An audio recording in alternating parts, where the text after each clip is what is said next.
Hi, I'm Ed. I'm the Chief Information Officer at Ford Office Technologies. Today I want to talk to you about some commonly misconceived technology questions that may be Googled to where you get so many different answers you're not sure who's right and who to trust. The very first one I'd like to talk to you about is password security.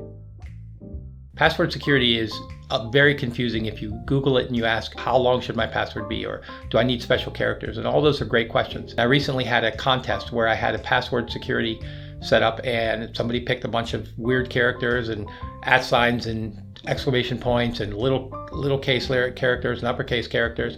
And that password was able to be hacked in under 10 minutes. Then I personally picked one that says pepperoni pizza lover. I'm actually an extra cheese pepperoni pizza lover, but that's way too many characters to type. But pepperoni pizza lover got me over 16, as well as it reminds me to order pizza every Friday night. That password, because it's pepperoni pizza lover and hits 16 characters, will literally take a robot 1,000 years to hack. So if you want to have a password that's super secure, pick something like mom makes the best spaghetti. That's going to save your day. To be the most secure, I'd change my password every 90 days. But if you have something over 16 characters, it's safe that every 6 months or maybe even a year is more than enough space to where you don't have to worry about that password being hacked. One character below 16 takes you from 1,000 years down to 32 days in hacking. As soon as I hit that 16th character, it will take a computer, a robot, the best intelligence source in the world, 1,000 years to break that password. The next subject I'd like to talk to you about is email security. Can you trust an email that you're getting from somebody? I got an email from Julie King today, and she asked me to please share my credit card with her because she's booking a trip for me. Something that may normally happen, but can I trust that it's really Julie King? What's the best way to know? The easiest way to know is to reply to that email and look at the email address that's spelled. It should be exactly what I'm expecting to be that. It shouldn't be something unique. It shouldn't be something like Julie King at Outlook. It shouldn't be something that I'm not used to. It should be her work address or her specific address that I've known for years. But the best thing, if I'm not positive, is to pick up the phone and either call her or email her back and ask her to verify this before I give up my credit card information. When replying to an email, you might think for a moment, won't the hacker read that email if they're sending out that bad email? They will see that email and they may even attempt to respond to it. But the user who's been hacked will actually see that email and know that they never sent you the original credit card request. That should allow you to absolutely be in the safe position. But don't forget, call just to make sure. Another subject I want to talk to you about is trusting a caller. I got a call from PNC Bank recently that said that my account had been hacked, that said that there were fraudulent transactions. And I wondered, is this really PNC calling me? One of the things that's really important is the PNC will know very specific things about you. However, a hacker can know those same things. Have you ever written a check somewhere? At the bottom of that check is your routing number and your account number.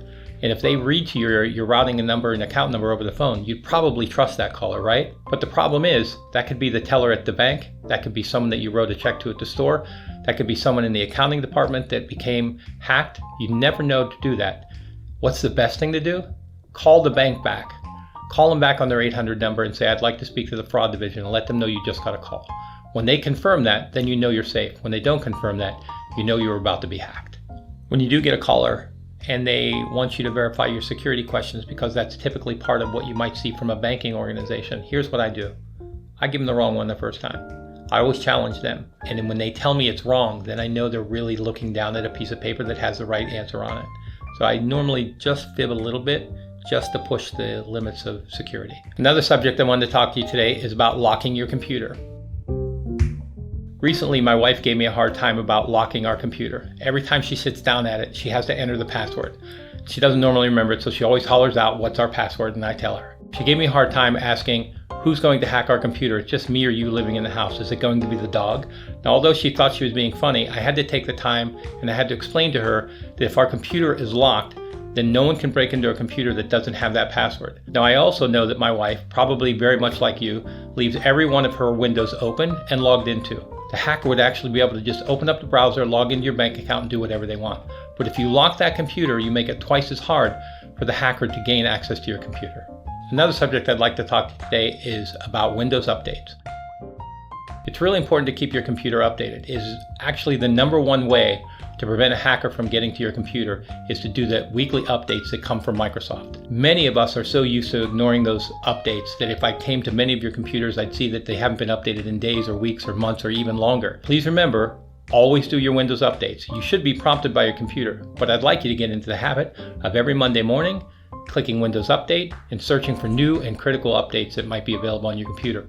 As a matter of fact, most of us have probably turned off Don't Bother Me Again on the automatic updates, so once you turn that off, it's never going to prompt you that updates are due for your computer. To find that, the simple way is to click the Start button and type the word Windows Updates. It's the very first thing that will appear on your list. When you click that, you just then say Search for Updates. Run everything that it asks you to run. Don't pick and choose. You're not a security expert yet, but just run everything that asks you to run. Those are the 5 subjects that I wanted to talk to you about today. More to come in the future. But hopefully this has helped you be a little bit more secure, potentially a little bit more safe in your environment, hopefully a little bit more paranoid, which is the most important thing to be when it comes to technology and security and things that can go wrong while you're using a computer. If you have any questions or want to learn more, please visit fordtech.com and we'll be able to help.